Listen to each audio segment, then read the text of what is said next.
Chers amis, bonjour, Shabbat Shalom. Aujourd'hui, nous allons nous pencher sur la Sidra de Mishpatim.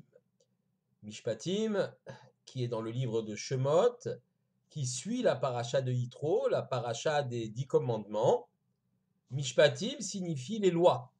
En effet, dans le texte de cette paracha, on va retrouver un certain nombre de lois et de règles qui régissent la vie en société, les rapports entre les individus.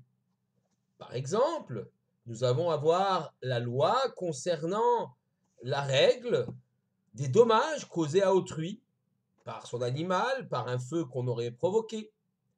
Les règles concernant ce qu'on appelle les gardes, la garde d'objets, si l'objet est perdu, qu'est-ce qu'on doit payer. Et un certain nombre de règles liées à ce qu'on appellerait aujourd'hui le code civil. D'autres règles concernant les blessures que l'on peut occasionner à autrui, en particulier ce que l'on doit payer lorsqu'on occasionne telle ou telle blessure. Il y aura dans cette sidra, en particulier la fameuse loi du talion, Ain tachat ain, Shen tachat shen, œil pour œil, dent pour dent. Et l'on voit très bien que le texte ne peut pas être pris à la lettre, qu'il faut une exégèse, une réflexion sur ce œil pour œil, dent pour dent, tel que Rashi la rapporte depuis le Talmud lui-même. On sait que œil pour œil n'est pas de crever l'œil à celui qui a blessé autrui, qui a crevé l'œil d'autrui. Ce n'est pas d'arracher une dent à celui qui a cassé la dent d'autrui. Ça n'a aucun sens. La justice n'est pas une forme de vengeance, c'est une justice. Mais comme dit Rashi, aïn tachat aïn, c'est-à-dire un œil pour la valeur d'un œil. Il s'agit de payer, de rembourser la perte de l'organe qui a été perdu par la personne blessée. L'agresseur devra s'acquitter d'une certaine somme, donc tout ceci se calcule, se réfléchit. Il y a une réflexion sur ce que l'on doit payer. On doit payer bien sûr la valeur de l'organe qui a été blessé. On doit payer le chômage, le temps que l'homme blessé, la victime, a passé à ne rien faire car il était couché ou impotent. On doit payer également le refait, le médecin, les médicaments. Il n'y avait pas de sécurité sociale à l'époque. On doit payer la douleur aussi occasionnée. Et une douleur, ça se paye. Enfin, on doit payer la honte ainsi affligée. Si par exemple quelqu'un est blessé sur son visage, il a une balafre, il va en concevoir beaucoup plus de honte que quelqu'un qui a été blessé dans un endroit, au pied par exemple, où la chose est moins visible. Donc ces 5 choses-là, il faudra les payer. Alors toutes ces règles et bien d'autres encore, les règles concernant un taureau qui en corne tue un autre taureau, etc.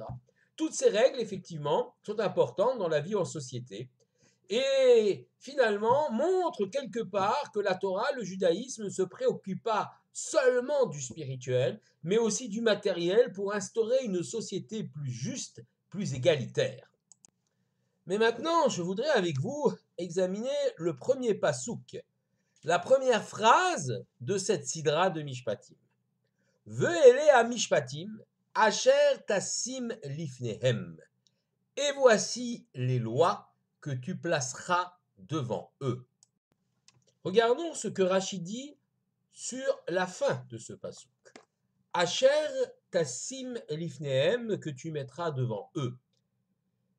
Amarlo Akadosh Baruch Hu le Moshe, Akadosh Baruch Hu a dit à Moshe, Lo ta'ale adatra lomar, qu'il ne te vienne pas à l'esprit de dire, Eshne lahem aperek ve'alacha, je vais leur enseigner le chapitre, la halacha, Beito Gimel Peamim, 2 ou 3 fois, Ad shete'es dura befiem ke mishnatat, jusqu'à ce que la chose soit connue, qu'ils la connaissent par cœur, dans leur bouche, comme on dit selon l'expression.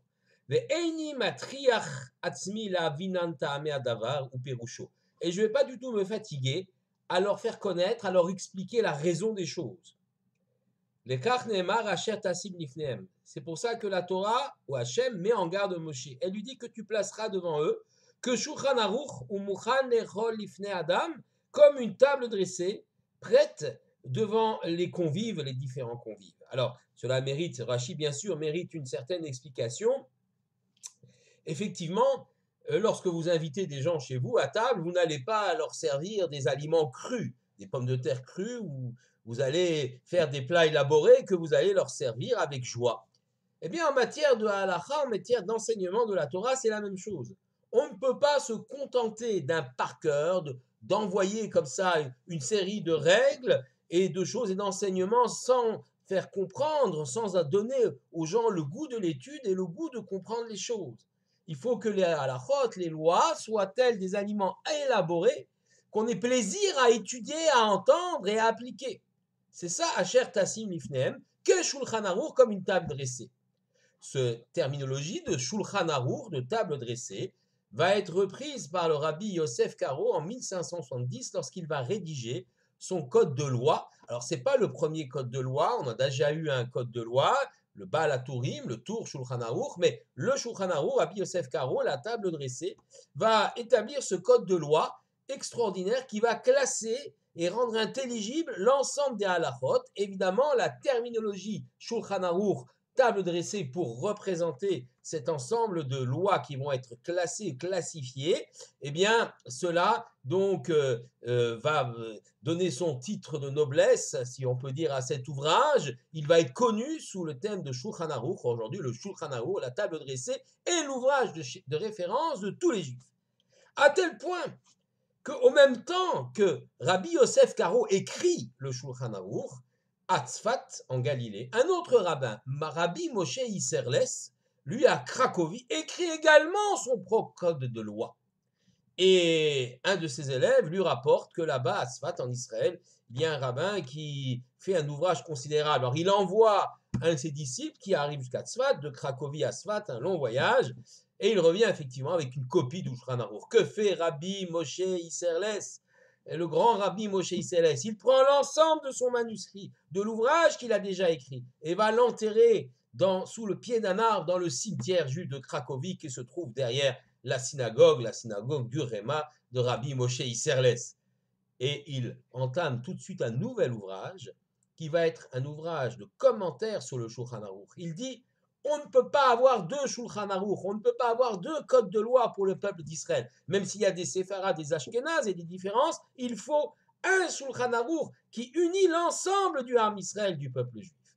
Et il va donc appeler son ouvrage Amapa, la nappe qui va couvrir la table, le Shulchan Aruch, dans lequel, cette mappa, il va simplement donner les points sur lesquels il n'est pas d'accord, pourquoi pas avec le Shulchan Aruch, ou les spécificités du monde ashkénaze. Voilà comment on comprend Asher Tassim Lifnehem. Le mot Lifnehem également, Rashi fait ici allusion au fait que l'Ifnehem, devant des tribunaux juifs, lorsqu'il y aura un litige, il faut aller devant les tribunaux juifs, même si le litige concerne effectivement deux juifs, il faut aller devant les tribunaux juifs, et pas devant ce qu'on appelle les archaot, les tribunaux non juifs, lorsqu'on a la possibilité d'avoir un arbitrage d'une cour juive qui permet donc de régler le litige entre deux individus. Mais revenons au début, Ele Amishpatim. Et voici donc les lois, Asher Tassim Lifnehem, que tu placeras devant eux. Rashi, au début, sur ce Ele, et voici, fait remarquer que le passou commence par le ve, qui est un vav conjonctif. Un vav, donc un et, comme en français, et, qui nous relie à ce qui précède. Kol makom shenemar ele. À chaque fois, dit Rashi, qu'il y a le mot ele, voici. Passal et arishonim, cela marque une interruption avec ce qu'il y avait avant. Par contre, quand c'est écrit ve ele, eh bien, mosif à la rishonim. Cela s'ajoute à ce qui a été écrit avant. Ma rishonim mi Sinaï. De la même façon, au début, eh bien, les choses ont été données au mont Sinaï. Af elu mi Sinaï. Et là aussi, donc les choses ont été données au mont Sinaï.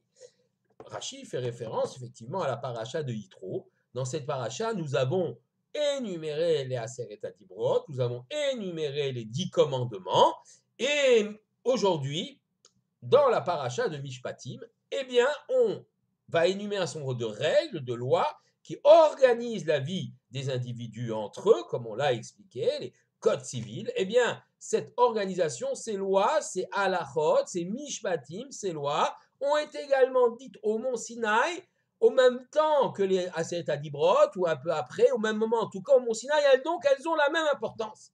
C'est cela que veut nous souligner Rashi. Il n'y a pas que les 10 commandements qui sont effectivement les bases, la profession de foi des Juifs, ce qu'il y a de plus connu, ce qu'il y a de plus fondamental, ce qui est extrêmement spirituellement élevé. Mais il y a aussi ces règles, ces lois qui peuvent sembler extrêmement terre à terre, qui également ont été dites au Mont Sinaï, et ce vœu ailé les rattache aux 10 commandements pour nous dire qu'elles ont la même importance. Toutes ces lois ont la même importance. Ainsi qu'il faut essayer de comprendre Rashi. Mais pour aller un peu plus loin, je voudrais vous ramener un commentaire de Rabbi Shlomo Yosef Zevin dans son livre La Torah et la Moadim, qui s'exprime ainsi. Il nous dit bien sûr que les mishpatim sont les lois qui organisent la vie entre les individus. Et bien sûr, ces lois-là existent dans le peuple juif, mais elles existent aussi parmi les nations, ce qu'on appelle les Umot HaOlam. Le monde n'est pas une jungle, un monde sauvage. Les pays, depuis très longtemps, et même depuis la nuit des temps, les civilisations se sont organisées et ont établi des règles, des codes. Les Babyloniens avaient par exemple le code d'Hammurabi, les Romains avaient leurs règles, leurs lois, les Grecs aussi. Ces règles, ces lois organisent la vie de la cité, organisent la vie de la société. Athènes même, on avait prévu une sorte d'organisation démocratique des choses. Après la tyrannie, les démocrates se sont installés et on dit que effectivement la Grèce antique, c'est le berceau de la démocratie. Donc ces règles, ces lois qui régissent la cité, ça fait bien longtemps qu'elles existaient. Encore aujourd'hui, il y a des régimes tyranniques, mais il y a des régimes démocratiques où le peuple est souverain et le peuple organise la vie en collectivité de façon la plus juste possible. Ce que nous dit le texte, veut aider à Mishpatim, même ces lois-là, qui sont intelligibles, qui auraient pu être comprises et éditées par l'esprit humain, ces lois qui auraient pu être promulguées par quelques esprits très savants ou par une assemblée de gens, une assemblée nationale, un parlement, eh bien pour nous, ces lois aussi viennent du divin.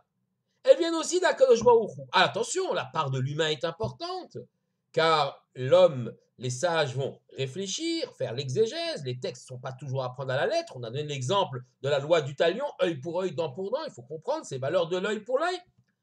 Mais toutes ces lois quand même viennent de l'Éternel lui-même. Et pourquoi c'est important de dire cela? Parce que un texte de loi promulgué par des humains, des esprits savants, ou un parlement, une démocratie, sont extrêmement précaires. On a vu que des règles, des lois, des valeurs qui semblaient fondamentales à une société ont été balayées extrêmement rapidement par la société qui est venue après. Le grand philosophe Blaise Pascal nous disait vérité en deçà des Pyrénées, erreur au-delà. Ce qui veut dire que ce qui est considéré comme juste, vrai, une loi fondamentale, acceptable en France, ne l'est plus au-delà des Pyrénées. Déjà, géographiquement, il peut y avoir des disparités de différences. Prenons l'exemple des droits de l'homme. Les droits de l'homme, la dignité humaine, la liberté de penser, d'agir, de s'exprimer, est une liberté fondamentale dans nos sociétés démocratiques. Mais elle ne l'est pas dans d'autres sociétés, soit la Chine, l'Iran, certains pays totalitaires. La liberté n'est plus là et pourtant nous la considérons comme une valeur fondamentale. Vérité en deçà des Pyrénées, erreur au-delà. Ce que nous considérons comme juste ne l'est plus ailleurs. Et on nous dira, ce sont vos valeurs occidentales qui n'ont rien à faire chez nous. Nous, on a d'autres visions, d'autres valeurs. Alors que la dignité humaine et la liberté sont pourtant des valeurs absolues. Si ces valeurs viennent du Tout-Puissant, elles transcendent les limites géographiques. La valeur humaine, la dignité, la valeur de liberté, le droit de s'exprimer, ne souffrent aucune exception. Mais lorsque ce sont des humains qui l'énoncent, alors d'autres humains peuvent le contester. Si nous disons qu'effectivement cela vient de l'Éternel, c'est une révélation, c'est pour nous, juifs, une valeur absolue. Autre exemple, on a parlé de l'histoire. des règles posées par une société, balayées par la société suivante. Regardons l'entre-deux-guerres.